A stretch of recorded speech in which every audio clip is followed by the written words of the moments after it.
Hello बच्चों, आज की क्लास में हम लोग स्टार्ट करने वाले हैं हाइगेंस वेव थ्योरी। क्योंकि पिछली क्लास में हम लोगों ने देखा था कि जो न्यूटन का कॉर्पस्कुलर थ्योरी था वो कुछ वजहों से फेल हो गया था। जैसे कि उस थ्योरी के अकॉर्डिंग लाइट की स्पीड डेंसर मीडियम में रेयर मीडियम की कंपैरिजन में ज्यादा था। ठीक, फिर उस थ्योरी के अकॉर्डिंग जो सोर्स ऑफ लाइट है उसका मास लगातार डिक्रीज होना चाहिए, जबकि ऐसा नहीं होता है।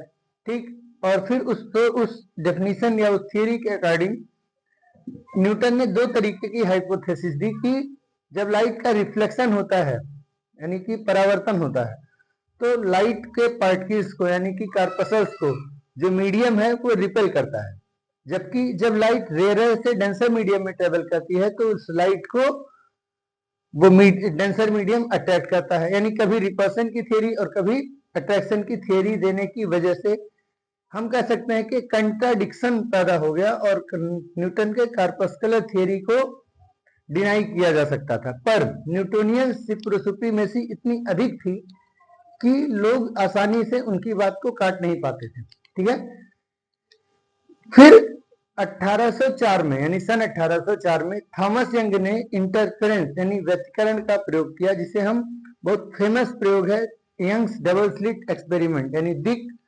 रेखा छिद्र प्रयोग कहते हैं। वो हम लोग आगे सिलेबस में देखेंगे। उस थ्योरी को एक्सप्लेन करने के लिए, मतलब उस एक्सपेरिमेंट को एक्सप्लेन करने के लिए ऐसा माना गया कि लाइट को एक तरंग होना चाहिए। ठीक, ये 1804 की बात है। उससे पहले 1678 में ही लगभग 130 साल के पहले ही 130 साल के लगभग पहले ही डच वैज्ञानिक क्रिश्चियन हाइगेन ने तरंग सिद्धांत दिया था, जो कि न्यूटन के सिद्धांत के तुलना में शायद ज्यादा स्ट्रांग था इंटरफेरेंस को एक्सप्लेन करने के लिए। लेकिन न्यूटोनियन सुप्रीमेसी की वजह से उस थियरी को उस समय उतना महत्व नहीं दिया गया। ठीक है, शायद। तो आज की डेट में, आज की क्लास में हम लोग हाइगेन के सिद्धांत को पढ़ेंगे और उसको कहते हैं हाइगेंस वेव थ्योरी, हाइगेन का तरंग सिद्धांत। ठीक, तरंग सिद्धांत यानी कि क्रिश्चियन हाइगेंस का वेव थ्योरी जो है वो हमारे बोर्ड के सिलेबस के पर्सपेक्टिव से बहुत ही इंपॉर्टेंट है और आमतौर पे एक क्वेश्चन यहां से जरूर ही उठता है आपके पेपर के लिए। ठीक है, तो आइए स्टार्ट करते हैं आज की क्लास। इस क्लास का टॉपिक है Huygens wave theory, Huygens wave theory. ठीक, 1678 कहाँ के वैज्ञानिक हैं? डच हैं, हॉलैंड वगैरह जो आज जहां देश है वहां से। पूरा नाम क्रिश्चियन हाइगेंस। इनकी थियरी क्या कहती है समझते हैं। तो देखिए, इन्होंने कहा कि जो लाइट है वो सोर्स से तरंग के रूप में निकलती है, वेव के रूप में निकलती है।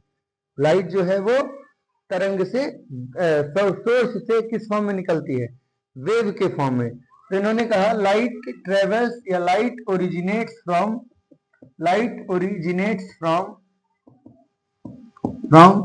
It's source in the form of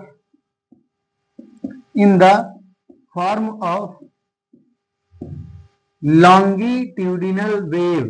क्या कहा? longitudinal waves। लाइट सोर्स से निकलती है और किस फॉर्म में निकलती है? लॉन्गिट्यूडिनल वेव्स के फॉर्म में निकलती है।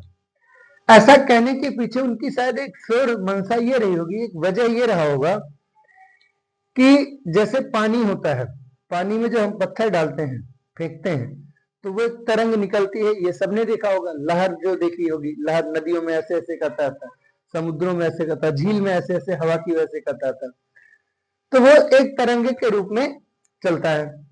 शायद उसको देख के इनके दिमाग में आया हो कि जो प्रकाश की किरणें हैं वो भी सोर्स से जो निकलती है वो तरंग के रूप में निकलती है। यानी सोर्स जो है वो पत्थर के जैसा कार्य करता है और वो जो मीडियम है, मतलब आसपास का मीडियम है, उसमें पानी जो है वो प्रकाश के रूप में कार्य कर, मतलब जो प्रकाश है वो जल के रूप में कार्य करता है और तरंग ऐसे बाहर की ओर फैलती है। बात समझ में आई? जैसे मान लिया शांत तालाब, उसमें हमने एक पत्थर फेंका तो पत्थर से तरंग बाहर निकलती है, चारों तरफ फैल जाती है। उसी तरीके से सोर्स है, स्रोत, उस स्रोत से जो प्रकाश की किरणें हैं वो उसी तरह से बाहर निकलती हैं जैसे कि झील के पत्थर में फेंके गए पत्थर के चारों तरफ जो जल निकलता है, पानी निकलता है फैलता हुआ। ठीक है, तो उन्होंने, और क्योंकि जल का जो तरंग होता है वो लॉन्गिट्यूडिनल वेव होता है, तो उन्होंने भी लॉन्गिट्यूडिनल वेव ही इस लाइट को माना। अब एक दिक्कत हो गई यहाँ आके कि अगर लाइट लॉन्गिट्यूडिनल वेव है तो हम लोग जानते हैं कि लॉन्गिट्यूडिनल वेव को ट्रेवल करने के लिए किस चीज की जरूरत पड़ती है, यानी फॉर इट्स प्रोपेगेशन हमें किस चीज की जरूरत पड़ती है? For its propagation we need medium, propagation it need medium. तो इसके प्रोपेगेशन को समझाने के लिए मीडियम की जरूरत थी। ठीक, और इस मीडियम को समझने के लिए उन्होंने एक हाइपोथेसिस दिया कि दुनिया में चारों तरफ हर जगह हर पॉइंट पे प्रत्येक बिंदु पर एक मीडियम क्या है? फैला हुआ है। ठीक है, उन्होंने क्या कहा कि जो पूरी दुनिया है यानी सूर्य, चंद्रमा, पृथ्वी, मून, सब प्लैनेट, सबके बीच, हमारे और आपके बीच, हमारे और कैमरे के बीच, हर चीज के बीच एक क्या है? माध्यम है। ठीक, और उसी माध्यम में वो लाइट ठीक वैसे ही प्रोपेगेट कर रही है जैसे कि जल में क्या करता हो? तरंग फ्लो करता हो। ठीक, तो इन्होंने कहा कि जो लाइट है, इन्होंने क्या किया? प्रोपेगेशन ऑफ लाइट को एक्सप्लेन करने के लिए, यानी to explain propagation of light, to explain the propagation of light, propagation of light. ठीक, इन he supposed या he proposed a hypothesis of all pervading medium, किस चीज का? all pervading medium का, हर तरफ फैले हुए मीडियम का। ऑल परवेडिंग का मतलब होता है कि जो ऐसा मीडियम जो हर तरफ फैला हुआ, दुनिया के हर जगह फैला हुआ। ऑल परवेडिंग मीडियम का एक क्या दिया? हाइपोथेसिस दिया। उसी ऑल परवेडिंग मीडियम को उन्होंने नाम दिया ईथर। ईथर, आज जो केमिस्ट्री में आप ईथर पढ़ते हैं ये वो वाला ईथर नहीं है, ये एक अलग ही किस्म का मीडियम है जो इमेजिनरी कह सकते हैं मीडियम। फिर इन्होंने इस मीडियम के बारे में क्या क्या बताया? तो इन्होंने इस मीडियम के बारे में बहुत सारी चीजें बताई, जैसे कि ये जो मीडियम है वो कलरलेस है। कैसा है? कलरलेस है, इसी वजह से दिखाई नहीं देता है। इनविजिबल है, जैसा है इनविजिबल है। अब देखिए, हम लोग जब एयर फ्लो करता है तो हम लोग की बॉडी से टकराता है, और जब टकराता है तो हम लोग को एयर क्या होती है? फील होती है, लेकिन ये मीडियम तो कभी फील नहीं हुआ। ऐसा इसलिए क्योंकि शायद ये मीडियम कैसा होगा? मास लेस होगा, यानी इनफाइनाइटली लेस मास का होगा। कितना लेस मास का होगा? इनफाइनाइटली लेस डेंस है। इतनी कम डेंसिटी है कि पूरी दुनिया में फैले होने के बावजूद इसका कोई मास नहीं है। बात क्लियर हो पाई? अच्छा, अब देखिए, अगर ऐसा है तो लाइट ग्लास से इस तरफ से उस तरफ कैसे चली जाती है? क्योंकि लाइट तो चल रही है ईथर के हिसाब से और मीडियम तो लड़ जाएगा ग्लास से। तो इन्होंने उसको एक्सप्लेन करने के लिए कहा कि this ether can pass through any medium, this ether can pass through any medium. ये जो ईथर है वो हर चीज के थ्रू क्या हो सकता है? पास हो सकता है, नहीं हर चीज के आर पार जा सकता है। और अगर ये हर चीज के आर पार जा रहा है तो ये ग्लास के भी आर पार चला जाएगा और ईथर के साथ प्रकाश की किरणें भी चली जाएंगी, यानी प्रकाश की तरंग भी चली जाएगी।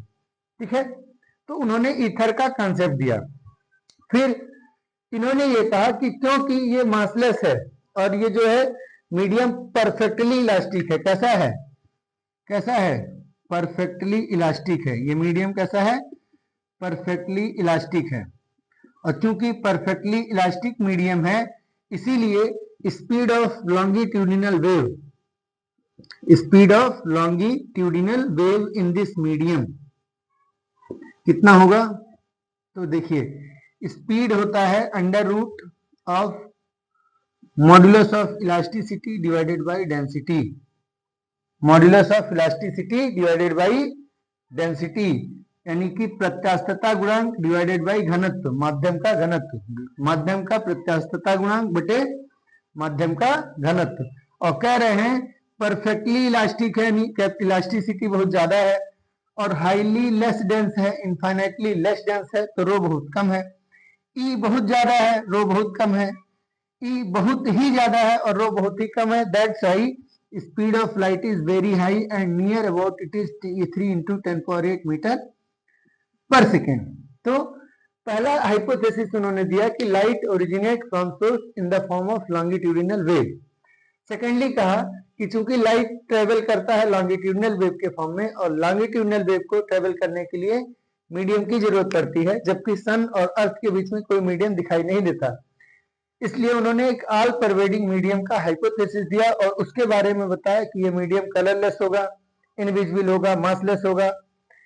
उस मीडियम का नाम क्या रखा गया? ईथर, और वो पास कर सकता है किसी भी मीडियम से, यानी हमारे आपके किसी भी जगह से पास कर सकता है, और परफेक्टली इलास्टिक है, यानी कुछ कुछ ये शक्तिमान जैसा है, कहीं भी आ जा रहा, जहां मन कर रहा वहां जा रहा, ठीक है ना। एक्समैन सीरीज में, कोई मूवीज में, कुछ हमारे पास हॉलीवुड मूवीज है म्यूटेंट्स वाली, जिसमें ये दिखाता है कि कोई किसी सुपर पावर वाली, जिसमें दीवार के आर पार भी आदमी आ जा सकता है। तो इनके कहने का मतलब वो ईथर कुछ उसी जैसा था, ठीक है। अब देखिए थर्ड पॉइंट क्या है कि जो मीडियम है, यानी जो क्या कहते हैं लाइट है, लाइट के पार्टिकल्स के पास क्या होता होगा? एनर्जी होता होगा। तो वेव के पास भी एनर्जी होती है, हम लोग जानते हैं। Energy of wave is directly proportional to its intensity, ठीक है। एनर्जी ऑफ लाइट जो है वो डिपेंड करता है किस पे? इंटेंसिटी पे। ज्यादा इंटेंस होगा तो एम्पलीट्यूड ज्यादा होगा, और एम्पलीट्यूड ज्यादा होगा तो एनर्जी ज्यादा होगी, ठीक है। मतलब वेव के फॉर्म में मैं बात कर रहा हूं, मैं हाइगेंस की बात कर रहा हूं, अपनी बात नहीं कर रहा। अब देखिए, ठीक, 2 पॉइंट क्लियर हुआ। इन दोनों का चाहे तो आप स्क्रीनशॉट ले सकते हैं।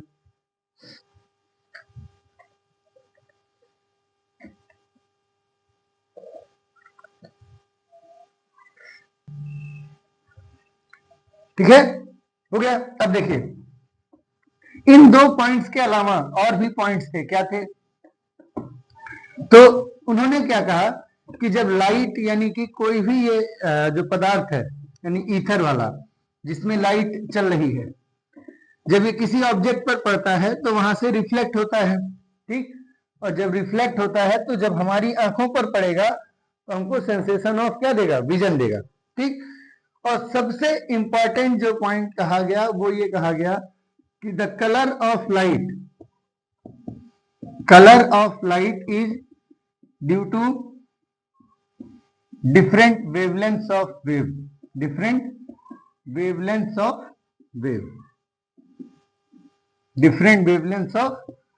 यानी जो कलर ऑफ लाइट है वो किस पे डिपेंड कर रही है? It depends on wavelength of light, यानी as per the Huygens wave theory the colour of light depends on the wavelength of light, colour of light depends on the wavelength of light. तो 2 important points, पहला, it according to the Huygens theory wave is a longitudinal mechanical wave, and second important thing is कि according to the Huygens wave theory the color of light is depending on the wavelength of light। but facts ये हैं, ध्यान रखना है कि बाद में facts clear हुई, और क्या है कि जो लाइट है वो वेव है, सही है, पर इट इज ट्रांसवर्स वेव। कैसा वेव है? ट्रांसवर्स वेव है। कैसा वेव है? Transverse wave. हिंदी वाले बच्चों के लिए ये अनुप्रस्थ तरंग है। क्या है? अनुप्रस्थ तरंग है। जबकि हाइगेंस क्या मान रहे हैं?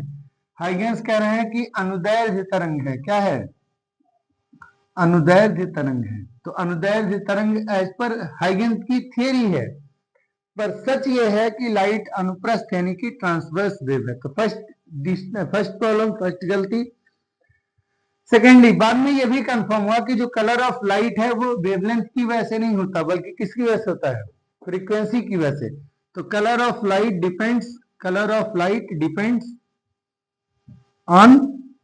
डिपेंड्स ऑन किस पे? Frequency. Colour of light depend करता है किस पे? फ्रीक्वेंसी यानी आवृत्ति पर। तरंग दैर्घ्य पर नहीं निर्भर करता, वेवलेंथ पर नहीं निर्भर करता, बल्कि किस पर निर्भर करता है? फ्रीक्वेंसी यानी कि आवृत्ति पर निर्भर करता है। क्लियर है? तो ये है आपका हाइगेंस वेव थ्योरी। अब इन्होंने क्योंकि वेव थ्योरी दिया, लाइट के वेव की थ्योरी दी, और वेव कैसे प्रोपेगेट करता है, ये वाला लाइट कैसे मीडियम में प्रोपेगेट करता है, इसको एक्सप्लेन करने के लिए तब उन्होंने Huygens theory of secondary wavelets दिया। क्या दिया? Huygens theory of secondary wavelets. पर उसको समझने से पहले हम क्या करते हैं, वेव से रिलेटेड कुछ टर्म्स समझ लेते हैं। ठीक, वेव से रिलेटेड कुछ क्या समझ लेते हैं? टर्म समझ लेते हैं।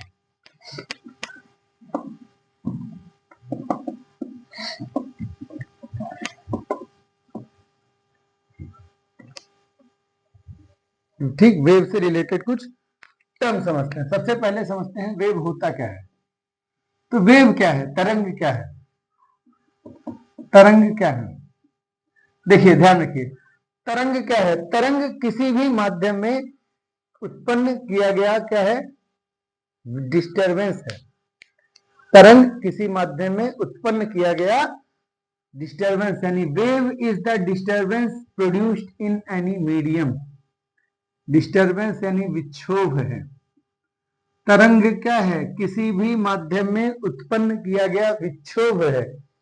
Wave is the disturbance produced in any medium. जैसे पानी की शांत झील में अगर हम पत्थर फेंकते हैं, ठीक, तो उससे क्या होता है?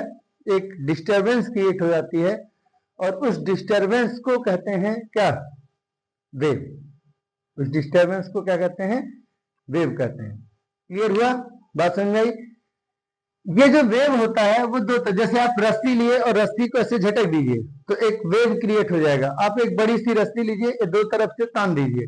जैसे मान लीजिए एक रस्सी लीजिए, इधर से हुक से बांध दीजिए, ठीक, और इधर से भी हुक से बांध दीजिए, और इस रस्सी को ऐसे नीचे पकड़ के छोड़ दिए तो ये कांपने लगती है, ऐसे कंपन होने लगता है ना, वाइब्रेशन। तो उसकी वजह से मीडियम में डिस्टरबेंस क्रिएट हो जाएगा, और उस डिस्टरबेंस को कहते हैं वेव।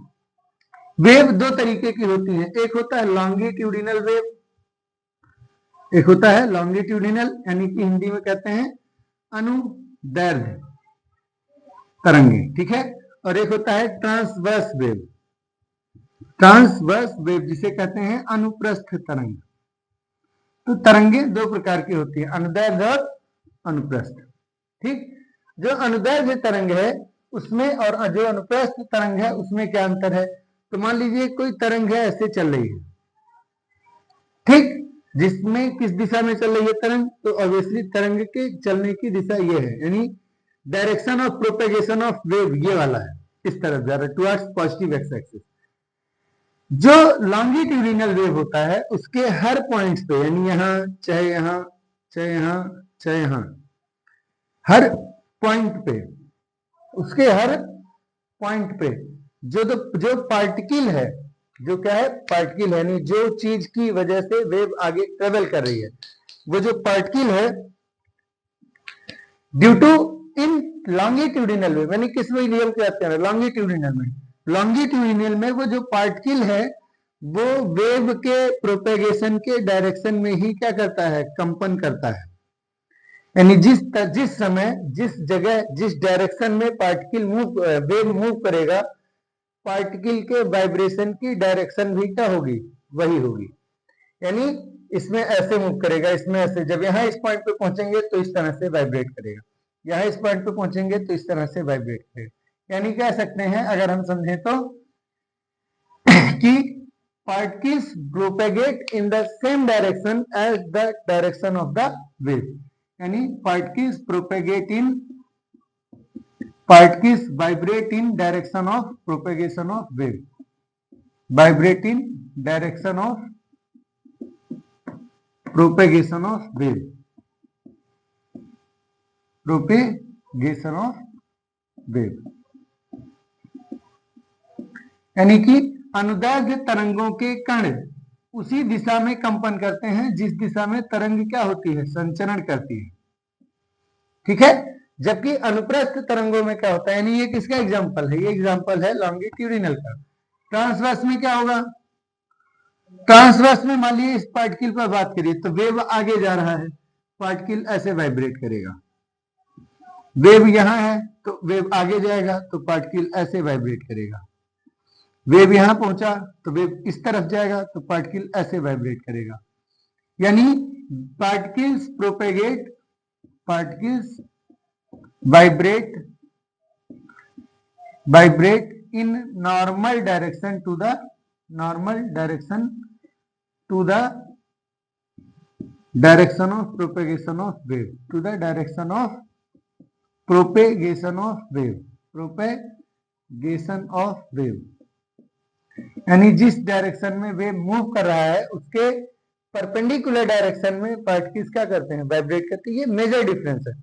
एग्जाम्पल अगर देखना हो तो आप साउंड समझिए कि साउंड क्या है, लॉन्गिट्यूडिनल वेव है, जबकि लाइट क्या है, लाइट एक्चुअली ट्रांसवर्स वेव है। पर as per Huygens wave theory light जो है वो भी कैसा मान रहे थे, वो लॉन्गिट्यूडिनल ही मान रहे थे। उसकी शायद एक वजह ये रही हो कि उस टाइम तक या तो ट्रांसवर्स वेव जान ना रहे हो, या तो उन्होंने एग्जाम्पल देखा पानी से और पानी की वेव लॉन्गिट्यूडिनल होती है, इसीलिए उनके हिसाब से उन्होंने भी क्या माना, ट्रांसवर्स। अब ये तो उनसे ही पूछना पड़ेगा। तो यहां तक क्लियर हो गया।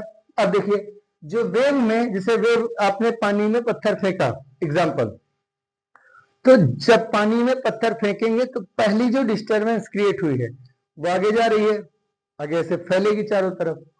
ठीक, तो जो डिस्टर्बेंस आगे ट्रेवल कर रही है उसका सबसे आगे वाला हिस्सा एक तरीके से क्या है, उसको कहते हैं वेव फ्रंट। क्या कहेंगे, वेव फ्रंट। क्या कहेंगे, वेव फ्रंट। एक ही वर्ड है, वेव फ्रंट। ठीक, हिंदी में इसको क्या कहेंगे, हिंदी में कहेंगे तरंगाग्र। तरंगाग्र, तरंग का अग्रभाग क्या कहलाएगा, तरंग आग्र कहलाएगा, तरंगाग्र कहलाएगा। क्लियर है, वेव फ्रंट। जैसे एग्जांपल मान लीजिए कि कोई सांप है, ऐसे ऐसे जा रहा है, सांप का एग्जांपल लेते हैं, आपको दिखता है तो मान लीजिए ऐसे सांप जा रहा है। ठीक है, इस सांप का कोई भी क्रॉस सेक्शन लीजिए, ये, या कोई भी क्रॉस सेक्शन लीजिए, ये वाला, या उसके फन का आगे वाला हिस्सा ले लिए, कोई भी क्रॉस सेक्शन ले लीजिए। इस क्रॉस सेक्शन पे जितने भी पार्टिकल्स हैं वो सभी एक ही डायरेक्शन में ट्रेवल करना है, यानी जो भी हो रहा होगा वो सभी एक ही डायरेक्शन में आगे बढ़ रहे होंगे, या नीचे जा रहे होंगे, या लेफ्ट मुड़ रहे होंगे, या राइट मुड़ रहे होंगे। जैसे फन है तो अगर वो ऐसे जाएगा तो सारे पार्टिकल इधर जाएंगे, अगर वो आगे जाएगा तो सारे पार्टिकल आगे जाएंगे, अगर वो पीछे आएगा तो सारे पार्टिकल पीछे आएंगे। तो ऐसा कोई सरफेस जिसके सारे पार्टिकल सेम डायरेक्शन में प्रोपेगेट करते हैं क्या कहलाता है, क्या कहलाएगा, तरंगाग्र यानी वेव फ्रंट। तो कह सकते हो इसकी डेफिनेशन में कि a wave front is what, तो a surface on the wave such that all particles situated on this surface propagate or vibrate in the same phase is called as wave front। ऐसा कोई surface, ऐसा पृष्ठ, तरंग में ऐसा पृष्ठ जिस पर स्थित प्रत्येक बिंदु यानी प्रत्येक कण समान कला में कंपन करते हैं, क्या कहलाता है, तरंगाग्र कहलाता है। क्लियर है, तरंगाग्र यानी वेव फ्रंट तीन तरह के होते हैं। कितने तरह के होते हैं, तरंगाग्र तीन तरह के होते हैं। कौन कौन से, तो देखिए तरंगाग्र तीन तरह के होते हैं। ठीक है, चलिए चेक करते हैं।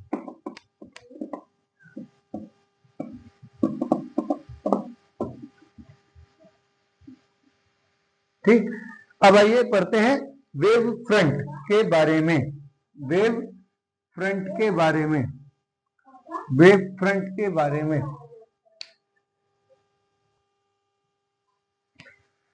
ठीक है। तो वेव फ्रंट क्या है? वेव फ्रंट क्या है तो ध्यान रखिएगा, the surface drawn in any wave such that all the particles situated at the surface vibrate in same phase at any instant of time is called as wave front। आप समझिए, जैसे सांप का ये फन है, कोई क्रॉस सेक्शन कंसीडर कर रहे हैं, चाहे आगे वाला हिस्सा कंसीडर करें या बॉडी का कोई क्रॉस सेक्शन, तो उस पूरे क्रॉस सेक्शन के किसी भी बिंदु पर ये सारे पार्टिकल्स का फेज क्या होगा? सेम होगा। यानी अगर वो लेफ्ट साइड मुड़ा होगा, अगर ये पॉइंट लेफ्ट साइड मुड़ा होगा तो इससे पॉइंट के सारे लेफ्ट साइड में मुड़े। उसी समय जरूरी नहीं कि फेस भी लेफ्ट साइड में मुड़ा, यानी कि एक हिस्से की बात हो रही है, तो उसको क्या कहते हैं? तरंगाग्र यानी वेव फ्रंट कहते हैं। ठीक है। डेफिनेशन आपको अगर यहां से क्लियर नहीं हो पा रही है तो आप इसको याद कर सकते हैं, कहां से? हमारे नोट्स से देख करके। ठीक है, मैं आपको नोट्स भेज दूंगा, आप हमारे पास मैसेज कर सकते हैं किसी भी समय। ठीक है। अब देखिए, तरंगाग्र यानी वेव फ्रंट जो होता है वो 3 तरीके का होता है। तरंगाग्र कितने तरीके का होता है? 3 तरीके का। स्फेरिकल जिसे कहेंगे गोलीय, ठीक, सिलिंड्रिकल जिसे कहेंगे बेलनाकार, और तीसरा होता है प्लेन जिसे कहेंगे समतल। तो 3 तरीके के तरंगाग्र होते हैं, गोलीय, बेलनाकार और समतल। कैसे क्या होते हैं तो समझ लीजिए। अगर मान लीजिए कोई सोर्स है, पॉइंट सोर्स है। कैसा सोर्स है? पॉइंट सोर्स, यानी बिंदु सोर्स है, बिंदु स्रोत है। कैसे? पानी है, या ऐसे मान लीजिए कि हवा में हमने बम फोड़ा, तो हवा में जब बम फोड़ेंगे तो बम के चारों तरफ जो एयर है वो अचानक से थ्रस्ट पाएगी, तो सारा एयर का पार्टिकल ऐसे बाहर की तरफ फैलेगा। तो अगर कोई बिंदु सोर्स है, जैसे बल्ब है, उससे जो लाइट निकलेगी वो किस फॉर्म में निकलेगी? स्फीयर के फॉर्म में निकलेगी। ठीक है। बिंदु सोर्स से, पॉइंट सोर्स से जो लाइट निकलेगी किस फॉर्म में निकलेगी? स्फेरिकल शेप में निकलेगी। तो ऐसे सोर्स को बोलते हैं स्फेरिकल वेव फ्रंट। ठीक, क्लियर है। दूसरा होता है सिलिंड्रिकल वेव फ्रंट, यानी अगर हमारा जो लाइट है, लाइट का सोर्स है, वो कैसा हो? सिलिंड्रिकल हो, मतलब कि स्ट्रेट लाइन हो। कैसा हो? Linear source. अगर सोर्स कैसा हो? लीनियर हो। जैसे मान लीजिए ये लाइन है, ठीक, जैसे एग्जांपल के लिए ट्यूब लाइट ले लीजिए, तो ट्यूब लाइट से जो लाइट निकलेगी हर सरफेस से निकलेगी, इधर भी हर सरफेस से निकलेगी, इधर भी। जैसे ये मान लीजिए सोर्स है, तो इससे जब लाइट निकलेगी तो ऐसे सिलेंडर के फॉर्म में फैलती हुई चली जाएगी, ऐसे सिलेंडर के फॉर्म में। ठीक, इसके चारों ओर एक पाइप के फॉर्म में क्या होगी? फैलेगी। तो जो लाइट लीनियर सोर्स होता है उससे वेव फ्रंट किस फॉर्म में निकलेगी? सिलेंडर के फॉर्म में। किस फॉर्म में? सिलेंडर के फॉर्म में। ठीक है। अगला सरफेस होगा, फिर उसके बाद अगला सरफेस होगा, इस तरीके से। ठीक है। किस फॉर्म में निकलेगी? सिलेंडर के फॉर्म में निकलेगी। क्लियर हो गया। और अगर प्लेन सरफेस है, सरफेस कैसा है? प्लेन है, यानी जो सोर्स है वो कैसा है? प्लेन है। एग्जांपल, तो मान लीजिए इसी बोर्ड के डायमेंशन का एक कोई लाइट सोर्स ले लें, तो इससे जो लाइट निकलेगी वो प्लेन वेव के फॉर्म में निकले। यानी अगर हमारा जो वेव है वो प्लेन सोर्स है, यानी सोर्स कैसा हो? प्लेन, समतल सोर्स है। तो अगर समतल स्रोत है तो उससे निकलने वाली लाइटें भी क्या होंगी? समतल ही निकलेंगी। क्लियर हुआ? इस तरीके से तरंगदैर्घ्य निकलेगी। तो 3 तरीके के तरंगाग्र हैं हमारे पास। कौन कौन से? स्फेरिकल जब पॉइंट सोर्स से निकले, सिलिंड्रिकल जब लीनियर सोर्स से निकले, और प्लेन जब प्लेन सोर्स से निकले। आपके बोर्ड एग्जाम में ऑब्जेक्टिव में पूछा जा सकता है कि किसी छोटे सूक्ष्म स्रोत से जो निकलने वाली तरंगाग्र है उसका प्रकार या उसका आकार कैसा होगा? तो लिखेंगे गोलीय यानी स्फेरिकल। अगर लीनियर है, ट्यूबलाइट है, तो कैसा? बेलनाकार। और अगर प्लेन है तो कैसा? समतल। क्लियर है। तो 3 तरह के तरंगाग्र हैं। अब एक पॉइंट ध्यान रखना है, अगर बहुत दूर से लाइट आ रही है, कैसी आ रही है? बहुत दूर से आने वाली लाइट, बहुत दूर से आने वाली लाइट यानी आने वाले प्रकाश, आने वाली लाइट के जो वेवफ्रंट्स होंगे किस शेप के होंगे, they will be of plane surface. किस आकार के होंगे, किस शेप के होंगे, तो बहुत दूर से आने वाली लाइटों की जो प्लेन, जो तरंगाग्र होगा वो कैसा होगा, प्लेन होगा। ये आपको ध्यान रखना होगा, ठीक है। बात समझ में आई? तो 3 तरीके के तरंगाग्र होते हैं, ये देखिए।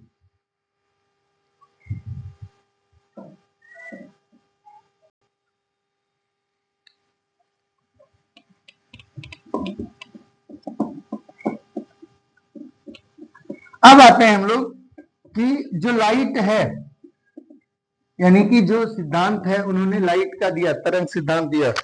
अगर लाइट मान लीजिए तरंग है तो वो आगे कैसे बढ़ता है, किस रूप में आगे बढ़ता है, तो उसको एक्सप्लेन करने के लिए हाइगन ने थियरी ऑफ सेकेंडरी वेवलेट्स दिया, यानी प्रिंसिपल ऑफ सेकेंडरी वेवलेट्स दिया। क्या दिया? प्रिंसिपल ऑफ सेकेंडरी वेवलेट्स दिया, जिसे कहते हैं हिंदी में द्वितीयक तरंगिकाओं का सिद्धांत। इसे क्या कहते हैं? द्वितीयक तरंगिकाओं का सिद्धांत। कभी कभी आपसे बोर्ड तरंग सिद्धांत पूछेगा और कभी कभी आपसे कहेगा द्वितीयक तरंगिकाओं का सिद्धांत लिखिए। तो अगर तरंग सिद्धांत पूछेगा तो वो लिखेंगे जो अभी पहले पढ़ाए हैं, तरंग सिद्धांत। और अगर आपसे कहेगा सेकेंडरी वेवलेट्स लिखिए, यानी कि थियरी ऑफ सेकेंडरी वेवलेट्स, यानी द्वितीयक तरंगिकाओं का सिद्धांत लिखिए, तो आप वो लिखेंगे जो अभी हम आपको कराने जा रहे हैं। ये जरूर ध्यान रखना है, 3 मार्क्स में या तो ये या तो वो, एक दोनों में से कोई ना कोई पूछा जाता है। हम उम्मीद करेंगे कि आपको ये याद हो जाना चाहिए, ठीक है। अब आते हैं कि क्यों दिया। पहली बात तो ध्यान रखिए, to explain propagation of light. किस लिए दिया? To explain propagation of light. Light के प्रोपेगेट करने के को समझाने के लिए, यानी संचरण को समझाने के लिए क्या दिया? द्वितीयक तरंगिकाओं का सिद्धांत दिया। उन्होंने कहा, क्या कहा कि light originates from the source in the form of wave. Clear है? On these waves there is a wave, there are wave fronts. Clear है? और उन्होंने क्या कहा? Every particle on the wave front. क्या कहा? Every particle on the wave front behaves as new source of wavelets, new source of secondary waves। किसका? Secondary waves. Secondary क्यों कह रहे हैं? क्योंकि एक तो वेव फ्रंट खुद है ही है प्राइमरी, तो उसको क्या गया? Secondary wave, which are called, जिन्हें क्या कहा गया? विच आर कॉल्ड, जिन्हें क्या कहा जा सकता है? Secondary wavelets, wavelets. ठीक। तो हर पार्टिकल, यानी कि जो आपका मेन तरंगाग्र है, तरंगाग्र का प्रत्येक बिंदु एक सोर्स के जैसा, यानी नए स्रोत के जैसा कार्य करता है, और उस नए स्रोत से एक और तरंग निकलती है, जिसे क्या कहते हैं? द्वितीयक तरंगिका कहते हैं। तरंग नहीं कह रहे हैं, तरंगिका कह रहे हैं, उसके छोटे भाग को।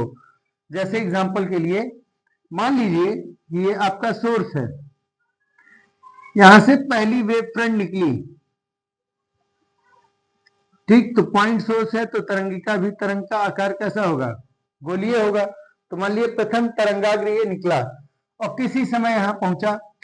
जिस समय यहां पहुंचा तो इस पे ढेर सारे कण होंगे, इस पे ढेर सारे क्या होंगे? कण होंगे। कितने कण होंगे? अनंत कण होंगे, आप कितने भी ले सकते हैं, ठीक, ढेर सारे कण हैं। तो वो कह रहे हैं कि ये हर कण, एवरी पार्टिकल, हर कण एक नए स्रोत के जैसा क्या करेगा? कार्य करेगा, और उस नए स्रोत से सेकेंडरी वेवलेट यानी द्वितीयक तरंगिकाएं निकलती हैं। पहला पॉइंट क्लियर हो गया। अब ये द्वितीयक तरंगिकाएं करती क्या है? तो ये जो द्वितीयक तरंगिकाएं हैं, ये उसी स्पीड से आगे बढ़ती हैं जिस स्पीड से कौन बढ़ रहा है? वेव बढ़ रहा है, ठीक। तो द्वितीयक तरंगिकाएं निकलेंगी तो ये सभी बिंदु ही तो हैं, सवाल पूछता है द्वितीयक तरंगिकाओं का आकार कैसा होता है। द्वितीयक तरंगिकाओं का आकार कैसा होता है, स्फेरिकल होता है। क्यों? Because they are originated from particles, they are originated from particle, क्योंकि वो कणों से निकले हुए। सवाल अक्सर पूछता है द्वितीयक तरंगिकाओं का आकार कैसा होगा, तो गोलीय होगा। अब ये जो द्वितीयक तरंगिकाएं हैं, इनसे जो कण निकले, इनसे मतलब सॉरी जो वेव निकली, वो किस आकार की होगी, गोलीय होगी। तो गोलीय होगी तो गोला ऐसे तो खींचोगे, ऐसे तो खींचोगे, ऐसे तो खींचोगे। इसी तरीके से अगर आप ढेर सारे ये गोले खींच दीजिए, ठीक, क्लियर हो गया। तो क्या होगा, इन्होंने कहा कि जिस स्पीड से ये जो मेन वाली लाइट, मेन वाला वेव जा रहा है, उसी स्पीड से ये जो द्वितीयक तरंगिकाएं निकली हैं वो भी क्या करेंगे, ट्रेवल करेंगे। किसी ने पूछा कि भैया आगे भी निकलेंगी पीछे भी निकलेंगी, तो इन्होंने कहा नहीं, पीछे की तरंगिकाओं का कोई एग्जिस्टेंस नहीं होगा, यानी पीछे की डायरेक्शन में तरंगिकाओं को कंसीडर नहीं करेंगे। क्लियर हुआ, नहीं हुआ? पीछे के डायरेक्शन में कोई तरंगिकाओं का एग्जिस्टेंस कंसीडर नहीं करेंगे, ध्यान रखना है। हाइगेंस थियरी कैंसिल करती है इस बात को मानने को, यानी डिनाई करती है एग्जिस्टेंस ऑफ बैकवर्ड वेवलेट्स, यानी तरंग हमेशा किस दिशा में निकलेगा, बाहर की ओर निकलेगा, ठीक। तो ये जो सेकेंडरी वेवलेट्स है, क्लियर हुई कि नहीं हुई? बीच में बाबू आ जाता है मेरा, क्लियर? तो ठीक है, ध्यान रखिए। ये हो गया क्लियर, सेकेंडरी वेवलेट्स की डायरेक्शन किस तरफ होगी, फॉरवर्ड डायरेक्शन। तो सेकेंड पॉइंट क्या कहा गया, सेकेंड पॉइंट उन्होंने कहा कि this secondary wavelets travel in this secondary wavelets, secondary waves या वेवलेट्स भी कह सकते हो, wavelets travel in the forward direction. किस डायरेक्शन में, forward direction, with same speed, with same speed in any medium, with same speed in that medium as the primary wave। जैसा primary wave का speed है उसी speed में ये secondary wavelets भी उस मीडियम में चलेंगी। लेकिन मान लो कि प्राइमरी वेव स्टार्ट हुई एयर में, कुछ देर बाद कहां पहुंच गई, वाटर में। तो वाटर में क्या होगा, तो जिस मीडियम में प्राइमरी वेव है उस मीडियम में सेकेंडरी वेवलेट की स्पीड वही होगी जो प्राइमरी वेव की है। जब मीडियम चेंज हो जाएगा तो प्राइमरी वेव का स्पीड भी चेंज हो जाएगा, उससे सेकेंडरी वेव का स्पीड भी चेंज हो जाएगा। क्लियर है, बात समझ में आई? तो ये जो वेव है वो उसी स्पीड से किस डायरेक्शन में, सिर्फ और सिर्फ किस डायरेक्शन में, फॉरवर्ड में। वैसे निकलनी फॉरवर्ड और बैकवर्ड दोनों में चाहिए, पर हाइगेंस का लॉ कहता है कि फॉरवर्ड में नहीं, बैकवर्ड में नहीं निकले, सिर्फ फॉरवर्ड में निकले। अब तीसरा पॉइंट क्या है, तो उन्होंने कहा था common tangent drawn, common tangent drawn on these secondary wavelets, on these secondary wavelets at any instant of time, at any instant of time gives the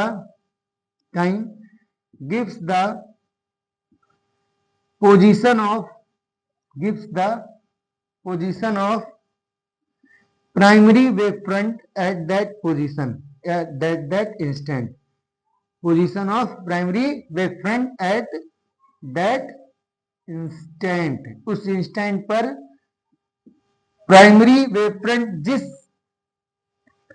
समय जहां पहुंचा होगा, कैसे निकालेंगे, तो इस सेकेंडरी वाले वेवलेट्स पर क्या निकालेंगे, टेंजेंट डालेंगे। कौन सा टेंजेंट डालेंगे, कॉमन टेंजेंट डालेंगे, यानी जो सभी को टच करते हुए जाए। तो ये जो कॉमन टेंजेंट पड़ा हुआ है ये इस प्राइमरी का अगला पोजीशन है। बात क्लियर है? अब मान लो फिर अगला पोजीशन निकालना है, तो फिर इसके सभी पॉइंट्स को, कुछ पॉइंट्स को लेकर के नया सर्किल ड्रा करेंगे, उसका टेंजेंट ड्रा करेंगे। इस तरीके से वेवफ्रंट आगे बढ़ती रहती है। क्लियर है? तो ये हो गया आपका principle of secondary wavelets. Copy में आंसर राइटिंग कैसे करना है, इसके लिए आप हमारे पास, हमारे नंबर पर या हमारे चैनल में कमेंट कर सकते हैं। आप हमारे व्हाट्सएप नंबर पर कॉल कर मैसेज कर सकते हैं। मैं आपको इसका क्या दे दूंगा, PDF दे दूंगा। हमारा व्हाट्सएप नंबर आपको याद होना चाहिए 9899078384। ठीक है, तब तक के लिए धन्यवाद।